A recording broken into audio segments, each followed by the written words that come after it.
Good morning dear students. Come back on next video. In this video I will explain if and unless.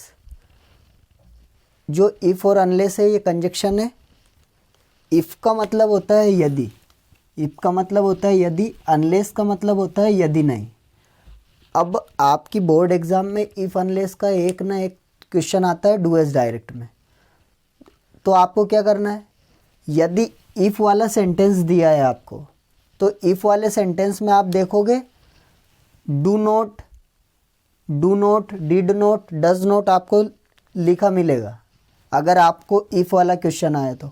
और अगर unless वाला question आया तो आपको does not, do not, did not देखने को नहीं मिलेगा.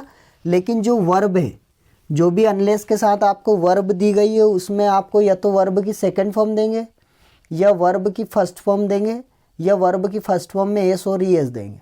वर्ब की फर्स्ट फॉर्म जब देंगे जब अनलेस के साथ जो सब्जेक्ट है वो प्लूरल सब्जेक्ट है, और वर्ब की फर्स्ट फॉर्म में एस और ईएस जब देंगे जब आपके साथ जो भी अनलेस के साथ जो सब्जेक्ट है वो सिंगुलर सब्जेक्ट है. देखो मैं आपको ये क्वेश्चन सोल्व करके दिखाता हूँ. ये प्रीवियस ईयर के 5 साल के क्वेश्चन पेपर है. क्वेश्चन पेपर में आए हुए क्वेश्चन है. मैं आपको सोल्व, इनसे ही रिपीटेड होते हैं हर साल. नया क्वेश्चन कुछ नहीं आता है, इनसे ही रिपीटेड होते हैं. देखो फर्स्ट क्वेश्चन है unless you work hard you will fail. पहला क्वेश्चन है यदि आप कठोर परिश्रम नहीं करते हो. अनलेस यू वर्क हार्ड, अगर आप कठोर परिश्रम नहीं करते हो तो यू विल फेल, आप फेल हो जाओगे.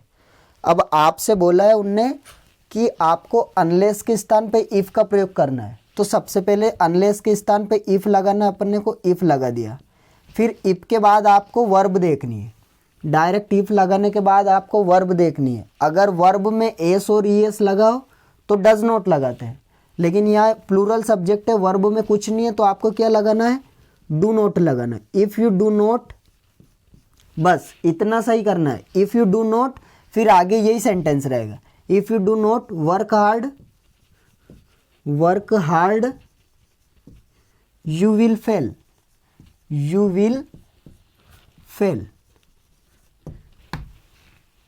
देखो क्या हुआ, आपको अनलेस के स्थान पे इफ लगाना, इफ लगा दिया अपने. सेंटेंस में आएगा use if in place of unless. Same ऐसा ही है. देखो अनलेस यू वर्क हार्ड, अगर आप कठोर परिश्रम नहीं करते हो तो यू विल फेल, आप फेल हो जाओगे. अब अपन ने क्या किया, अनलेस के स्थान पे इफ लगा दिया. अब ये अपना जो फर्स्ट सेंटेंस है ये कौन सा सेंटेंस है, ये प्रेजेंट इंडेफिनिट टेंस का है. ये सब्जेक्ट, ये वर्ब की फर्स्ट फॉर्म, ये ऑब्जेक्ट. वर्ब की फर्स्ट फॉर्म में एस और ईएस भी लगता है, लेकिन कब लगता है, जब सब्जेक्ट सिंगुलर हो. यहाँ सब्जेक्ट प्लूरल है इसलिए वर्ब की फर्स्ट फॉर्म में एस और ईएस नहीं लगा. ठीक है ना, वर्क है. अगर वर्ब की फर्स्ट फॉर्म में एस और ईएस नहीं लगेगा तो आपको डू नॉट लगाना है. डू नॉट क्यों लगा, क्योंकि सब्जेक्ट कौन सा है, प्लूरल सब्जेक्ट है. यहाँ क्या जाएगा, if you do not work hard, अगर आप कठोर परिश्रम नहीं करते हो तो यू विल फेल, आप फेल हो जाओगे. ये पहला क्वेश्चन है. दूसरा क्वेश्चन है if you do not get up early. अब आपको अनलेस का प्रयोग करना. देखो अब अनलेस का प्रयोग कैसे करते हैं मैं आपको करके दिखाता हूँ. If you do not get up early, अगर आप सुबह जल्दी नहीं उठते हो तो your health will not improve. तो आपकी जो हेल्थ है, आपका जो हेल्थ है वो विल नॉट इम्प्रूव, वो इम्प्रूव नहीं होगी, मतलब विकसित नहीं होगी या बढ़ेगी नहीं या स्वस्थ नहीं रहेगी. तो आपको क्या करना है, इफ़ के स्थान पे अनलेस लगाना. तो इफ़ के स्थान पे अनलेस लगा दिया. तो इफ़ के स्थान पर अनलेस लगाते टाइम ये जो डू नॉट है, डज नॉट है, डिड नॉट है वो हट जाता है और उसका करेक्शन मेन वर्ब में करना पड़ता है अपने को. तो इफ़ के स्थान पे अनलेस लगा दिया, सब्जेक्ट वही रहेगा, ये डू नॉट हट जाएगा. डू नॉट हटेगा और वर्ब में एस और ईएस लगेगा जब प्रेजेंट इंडेफिनिट का हो. अगर ये डू नॉट की जगह डिड नॉट होता तो गेट अप की सेकेंड फॉर्म गोट अप हो जाती. क्यों हो जाती, क्योंकि डिड नॉट अगर हटाते तो गेट की सेकेंड फॉर्म करना पड़ता. लेकिन यहाँ कुछ नहीं है, यहाँ बहुत ईजी एग्जाम्पल है. If you do not get up early, अगर आप सुबह जल्दी नहीं उठते हो, ये प्लूरल सब्जेक्ट है. प्लूरल सब्जेक्ट में क्या लगा है, डू नॉट लगा है, हेल्पिंग वर्ब है प्रेजेंट इंडेफिनिट की. तो प्रेजेंट इंडेफिनिट की हेल्पिंग वर्ब है, डू नॉट लगा है तो वर्ब में कुछ नहीं करना. अगर यहाँ डज नॉट होता है या सिंगुलर सब्जेक्ट होता है तो यहाँ गेट्स अप अर्ली हो जाता. तो आपको कुछ नहीं करना, इफ के स्थान पे अनलेस लगा दिया, सब्जेक्ट वही रहेगा, डू नॉट हट जाएगा, डू नॉट की हटने के बाद गेट अप आ जाएगा, गेट अप अर्ली, और सेकंड सेंटेंस यथावत रहेगा, your health will not improve. अगर आप सुबह जल्दी नहीं उठते हो तो आपकी जो हेल्थ है वो इम्प्रूव नहीं होगी। बात समझ में आ गई ना। ये डू नॉट लगा है तो मेन वर्ब में कुछ नहीं करना है। अगर यहाँ मान लो आप, ये एग्जाम्पल तो करवा दिया मैंने, अगर यहाँ होता ही और यहाँ देते does not, if he does not get up early, अगर वह सुबह जल्दी नहीं उठता है तो हिज, ये यूअर की जगह फिर क्या हो जाता, हिज हेल्थ हो जाता, his health will not improve, तो उसकी जो स्वास्थ्य शरीर है वो इम्प्रूव नहीं करेगा। तो ये जो डज नॉट यहाँ से हटता ना, जिसके बाद अपने को मेन वर्ब में एस लगाना पड़ता है, एस और एस, तो यहाँ क्या हो जाता, गेट्स अप अर्ली हो जाता। बात समझ में आ रही। अगर डू नॉट दे प्लूरल सब्जेक्ट साथ तो वर्ब में कुछ भी छेड़खानी नहीं करनी है आपको। अगर does not they singular subject है तो वर्ब में एस और ईएस लगेगा।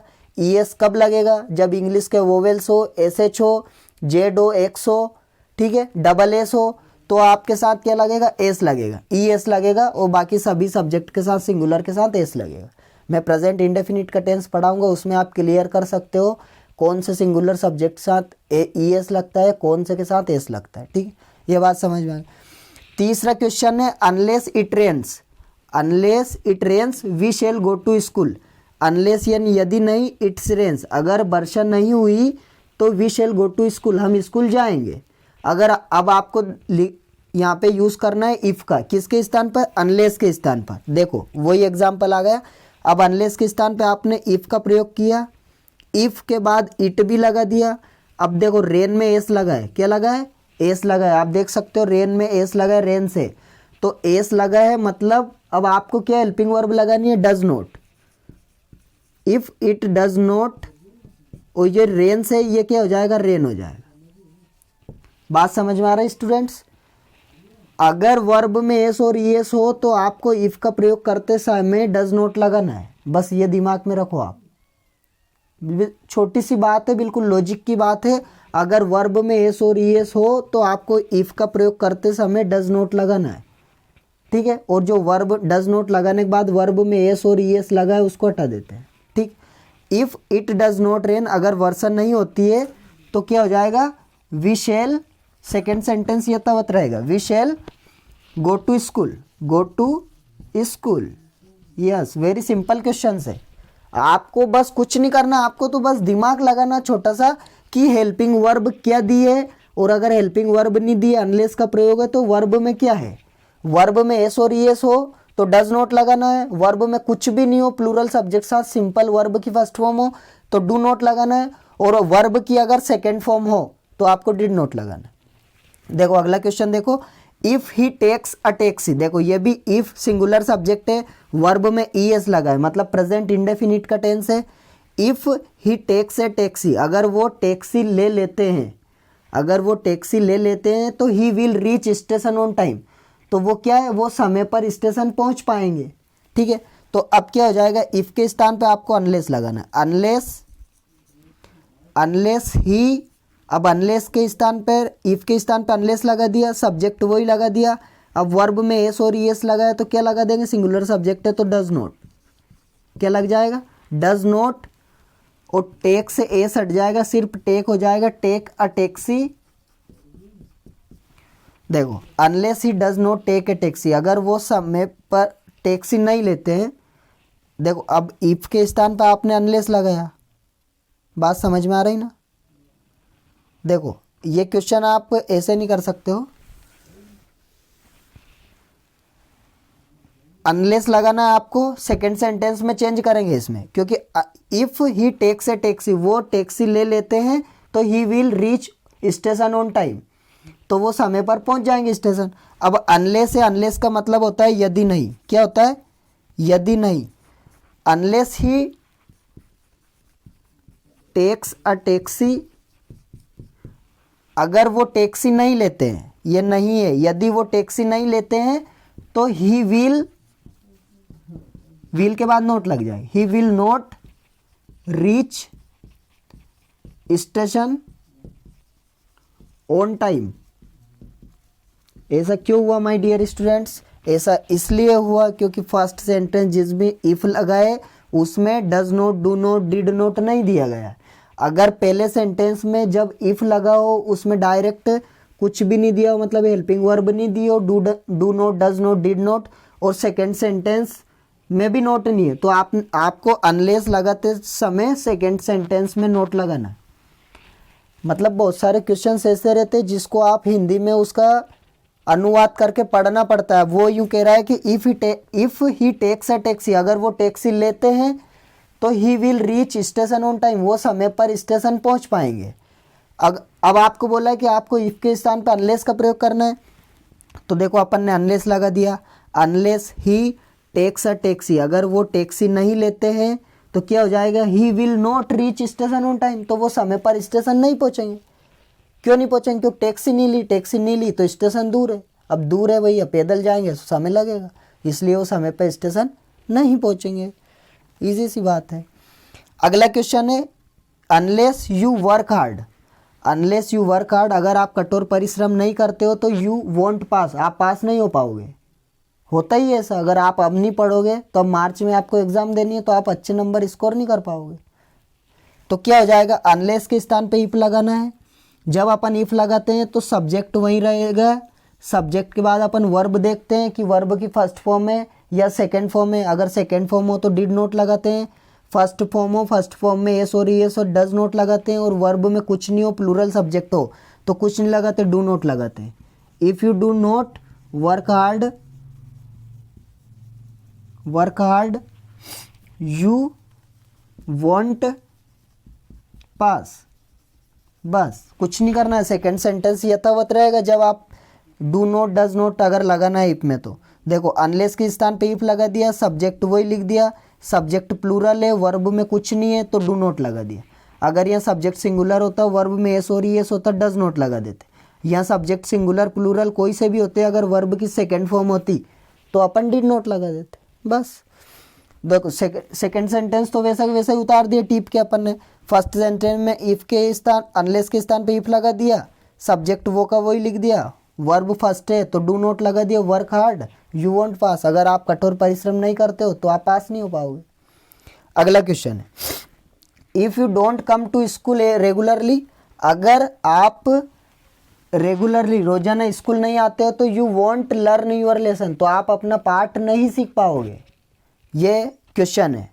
अब आपको इफ के स्थान पे अनलेस का प्रयोग करना है, तो अपन ने अनलेस लगा दिया। अनलेस यू डू नॉट लगा है तो कम कुछ नहीं होगा, कम की कम ही रखेंगे क्योंकि प्लूरल सब्जेक्ट है। Come to, unless you come to school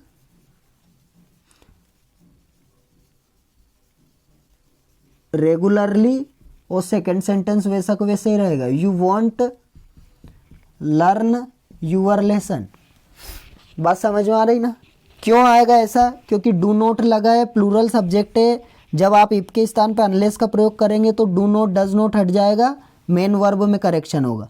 अगर यहाँ डज नॉट होता तो अपन कम से लगा देते, अगर यहाँ डिड नॉट होता तो कम की सेकेंड फॉर्म केम कर देते। बात समझ में आ रही ना? आप अच्छे से समझो, धीरे धीरे वीडियो देखो, कोई दिक्कत नहीं है। आप इनमें से एक न एक एग्जाम्पल आपके एग्ज़ाम में आएगा बिल्कुल। ये हर बार एग्ज़ाम में पूछने वाले जाने वाले इफ और अनलेस के एग्जाम्पल है, मैंने आपको बोर्ड पे लिख दिए। 5-6 एग्जाम्पल है, देखो 7 एग्जाम्पल है, 7 ही एग्ज़ाम रिपीटेडली पूछे जाते हैं। तो आपको कुछ नहीं करना, आपको बस समझना है कि होता क्या है बस। ठीक है, देखो अब अगला एग्जाम्पल है if you did not go to Agra. मैंने पास्ट का लिख दिया है। अब if you did not go to Agra, अगर आप आगरा नहीं गए तो you will not see the Taj, तो आप क्या नहीं देख पाओगे? आप ताजमहल नहीं देख पाओगे। ठीक है, तो अब आपको इफ के स्थान पे अनलेस लगाना, तो अपन ने अनलेस लगा दिया। अनलेस के बाद सब्जेक्ट लगा दिया, सब्जेक्ट के बाद do not, does not, did not को हटा दिया। अब इसमें डिड नॉट है मतलब वर्ब की सेकंड फॉर्म में है, मतलब पास्ट इंडेफिनिट की नेगेटिव का रूल्स है ये, subject plus did not plus verb की फर्स्ट फॉर्म प्लस ऑब्जेक्ट। लेकिन जब पास्ट इंडेफिनिट का नेगेटिव होता है और उसको अफर्मेटिव बनाते हैं, डिड नॉट हट जाता है, वर्ब की सेकंड फॉर्म आती है। तो क्या हो जाएगा? अनलेस यू गो की क्या सेकेंड फॉर्म होती है? Went. Unless you went to Agra, Agra you will not see the Taj, see the Taj. बात समझ में आ रही माय डियर स्टूडेंट्स? कुछ भी नहीं करना आपको, आपको बस हेल्पिंग वर्ब देखना है बस। मैं यहाँ लिख देता हूँ कि क्या आपको कैसे क्या करना है। देखो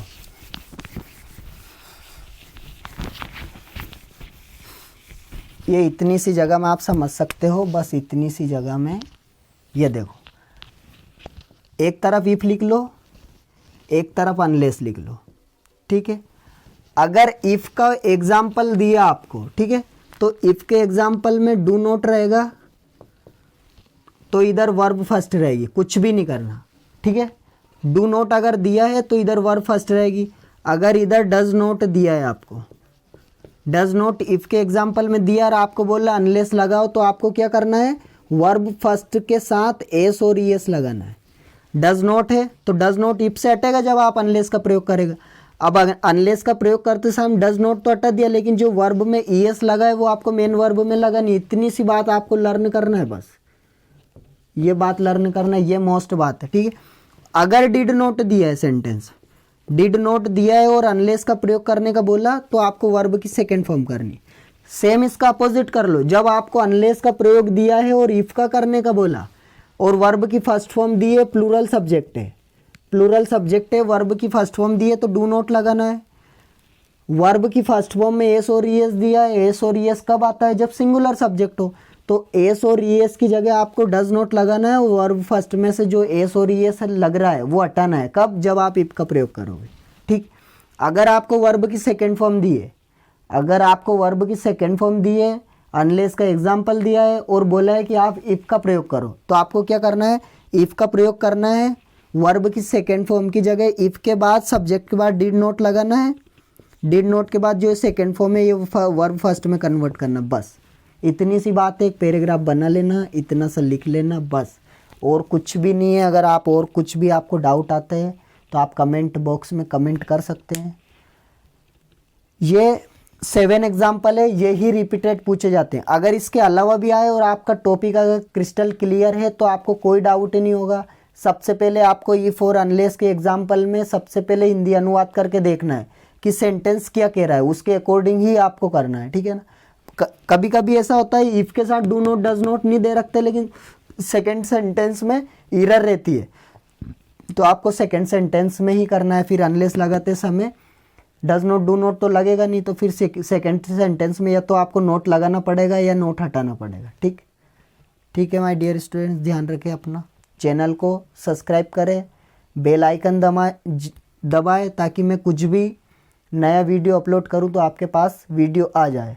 मेरा वीडियो कंटिन्यू 1 महीने तक बोर्ड एग्ज़ाम के लिए ही चलेगा। बोर्ड एग्ज़ाम के ही मटेरियल प्रोवाइड करूंगा मैं, 10th 12th, लेकिन 9th से 12th के लिए आपको काम आएंगे ये। लेकिन स्पेशली जो बैच चल रहा है वो 10th 12th का चल रहा है। मेरे चैनल को सब्सक्राइब करें, लाइक करें, वीडियो को लाइक करें। कोई अगर आपको प्रॉब्लम आए तो पर्सनली कॉल कर सकते हो। अगर आप कमेंट बॉक्स में कमेंट भी करते हो कि सर मुझे ये पढ़ना है, तो बिल्कुल 1 या 2 दिन में उसी टॉपिक पर वीडियो बनाई जाएगी, ठीक है।